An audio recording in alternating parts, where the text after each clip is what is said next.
completely dark, but as you get to pellets, the level gets darker around where you already be. It's a really nice atmosphere. So, It will also be the same this year? it's always the biggest gem ever. It keeps topping itself. There were over 6,900 submissions this year. It was a lot. Each.io went down, so we got more time. Oh, nice. It always goes down. It always goes down. Yeah.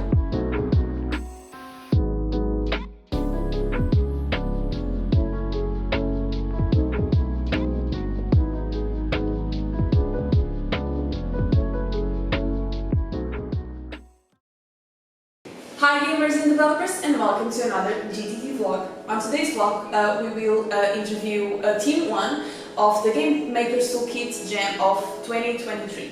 So we have 3 teams participating in this game jam. This is Team 1. So the Game Makers Toolkit Jam is a jam that lasts 48 hours, and it's your typical jam where you have a theme and you have to make the game in the time amount that you have. The theme of this year was roles reversed. And now on to the team. So can you introduce yourselves and tell me what your role was? I'm Carlos Marques. I kind of led the team and did a lot of additional programming, all the small stuff that adds up. I'm João Almeida. I was a programmer on the team. I programmed the AI for the Pac-Man equivalent. We had one more programmer, and that was André Noronha. The artist for this team was Margarida Prates. And finally, as sound designer, and this doesn't happen often, so yay. The sound designer for this game was Nuno Ribeiro. So now we're gonna talk about the game. So the game these guys made is called Ghosts of the Deep. And first, before we actually play the game, do you wanna explain to us what the game is about? We did Pac-Man, but you played as the ghosts. It was a very simple idea, which we thought we could execute in 48 hours, and we did. So, unlike some other games in the jam, we actually didn't just rip off Pac-Man's graphics, because we wanted to be original and not have trouble with copyright. So, Prates, our artist, did some amazing art of basically had an underwater team going on with fishes and a submarine, and the pellets are air bubbles. So maybe now we can start the game and I'll ask you questions about it. So this game has 2 game modes. You can play as single player, and maybe you can explain that. So basically a single player mode is play as the ghosts. You basically click on them and direct them to various places. Though if they're still too long, they'll start moving randomly. And 2-player mode, basically the other player can use the arrow keys or WSD to actually play as Pac-Man. Which is usually just AI in a single player game. So, regards to, maybe you can tell me how you came up with this idea. Why Pac-Man? The thing is, we were like, who came up with the Pac-Man idea at the end of the jam? And no one was really sure.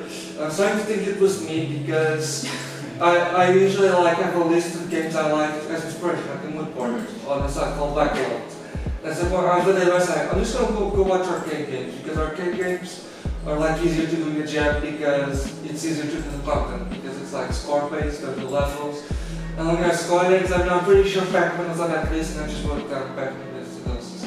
Okay. And it kind of stuck with the team. Okay. So the design process was someone gave an idea and you We had plenty of ideas. Oh, okay. Basically, we had a 2-page or more document with ideas. We would just brainstorm for 2 hours. Then we just kind of went over it, this isn't good, this isn't feasible, and just kind of narrowed it down. And there were other ideas in the competition, but we decided to go with the Pac-Man idea. Okay, I think it's a good idea. You guys had made a good job. You can keep playing, it's fine. But if you can answer my questions while you're playing, because I'm gonna ask you questions too. So, João, this one is for you. You said that you programmed the AI for the enemies, right? Yeah, that's the right. Enemies or the Pac-Man? Pac-Man, okay. Because since it is the opposite, I have to program the AI for Pac-Man.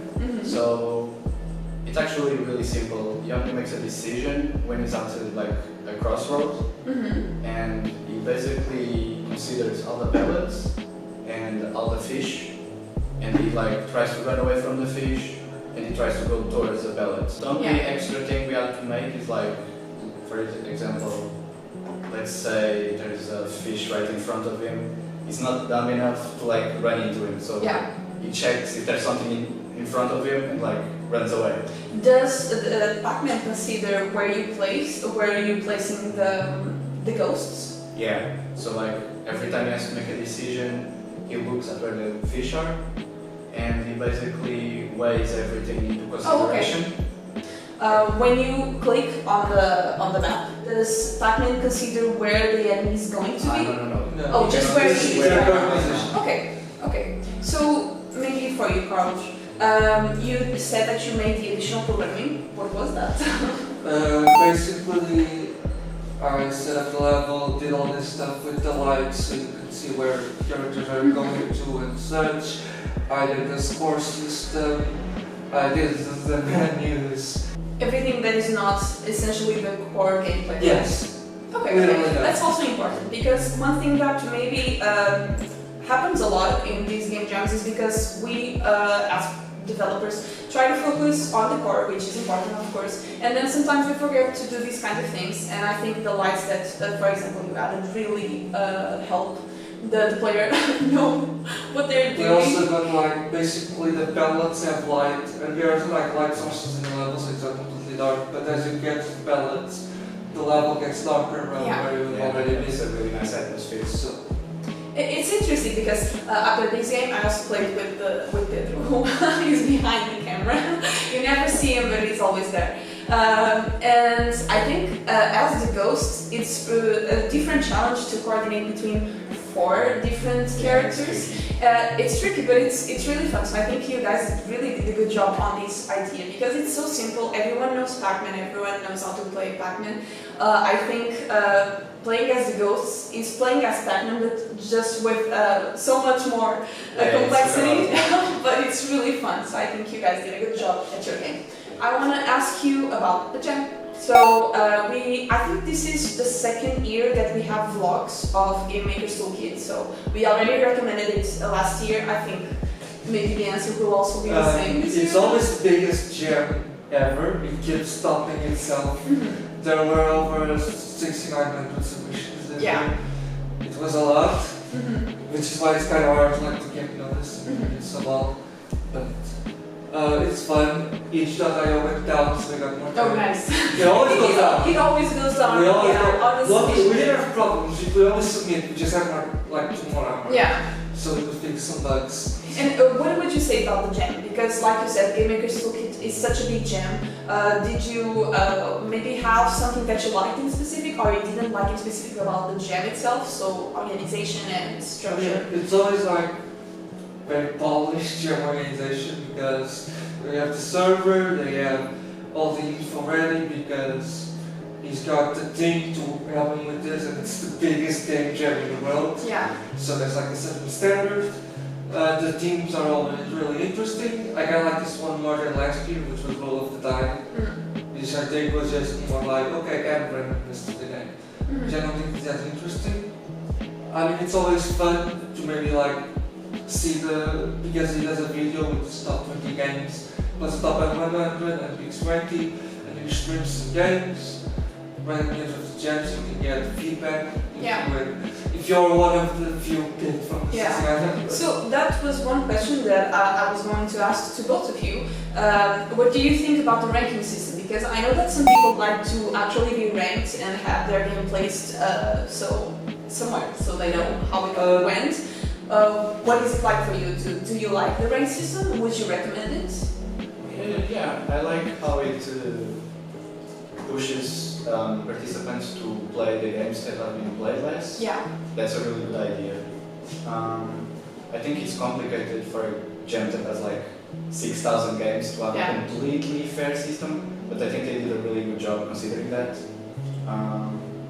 It can be like, I noticed that some of the high-ranking games don't have that many reviews, so like I feel like that can maybe be rigged, but I know that they have lots of categories, right? They weigh like not just the ranking but how many reviews, but they do like the top 100.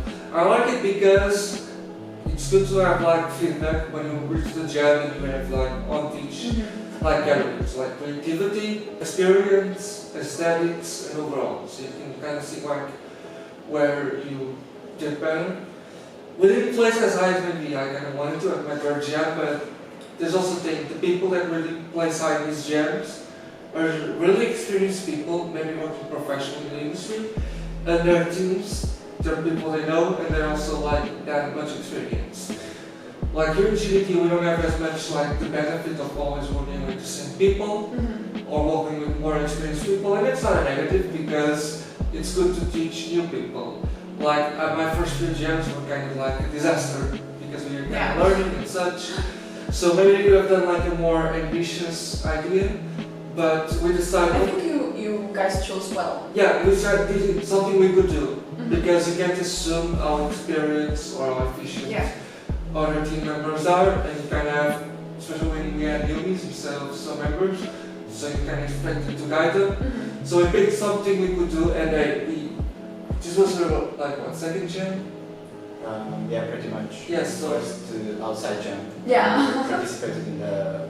Yeah, so yeah. my second jam was also kind of a disaster. It might have been my first GMTK, and it didn't go as well as we wanted to. So now we did. Maybe we get as high ratings in creativity or something, but we did something that's finished. It's actually polished, and that's motivating. Yeah, I think so. Maybe doing something more ambitious, but fun. No, I think you chose well because you only had 48 hours. If you try to do something that's much more complicated, it probably wouldn't be as good. I think you guys did a good job, and I think you chose well.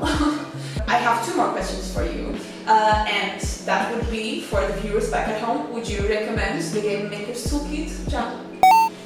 Of course, yes. Yeah, I think it's unanimous. If you have the opportunity to participate in this jam, you should because this one is very good, and like Carlos said, it's one of the biggest and So last question for you. Do you have any advice to the viewers back at home? Yeah, just keep the scope down. They were talking about like, let's do like power-ups for the girls, like the different levels, like yeah, let's do that later if we have time. But let's do that later. Ironically though, we were doing like the girls pathfind like differently at first. And I was like, maybe you should just use next time pathfinding. I have some people that did that. But I don't know enough about that to like really push you and help you. So later we were having bugs on the like final day. It was okay, let's just try and start pathfinding. Like not even an hour later it was working. Nice. So if we did that like the first time, we might have had the different abilities. Yeah. It happens, it's fine. But yeah, so you heard it. Please scope down. I agree totally with that. So yeah, what about you, João? Any advice? Yeah, I agree. Like keeping the scope down was really important. Like we had a lot of ideas, and we were able to find an idea that's like pretty interesting, I think. But like very doable, especially because you can like look up a lot about Pac-Man, like the way we programmed the pathfinding both for the ghosts and the Pac-Man was a little inspired by the original pathfinding. We can find tutorials, we can research about it, it's really easy. And I think for a 48-hour jam, that's the most important thing. It's something you can actually finish. Yeah, totally. So yeah, you heard it. I think we have two people here telling you the best advice for this jam. So yeah, please aid it. And I think that's all for today. So as always, thank you for watching. Please go play their game because it's great. As always, we'll leave it in the description down below, so you can check it out. And keep updated with our social media. Go check our other videos, and as always, keep developing. Bye.